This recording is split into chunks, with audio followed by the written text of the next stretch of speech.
உலகில் ஏழல்ல அதிசயங்கள் வாய் பேசும் பூவெனி எட்டாவது அதிசயமே.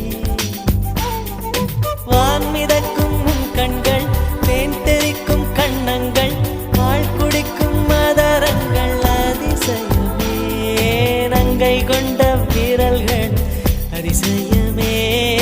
நகம் என்ற கிரீடம் அதிசயமே. அசையும் வளைவுகள் அதிசயமே. கல் தோன்றி மண் தோன்றி கடல் தோன்றும் முன்னாலே உண்டான காதல் அதிசயம்.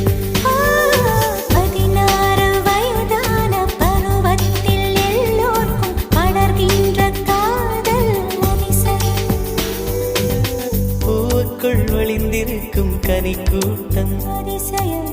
வண்ணத்து பூச்சியுடம்பில் ஓவியங்கள்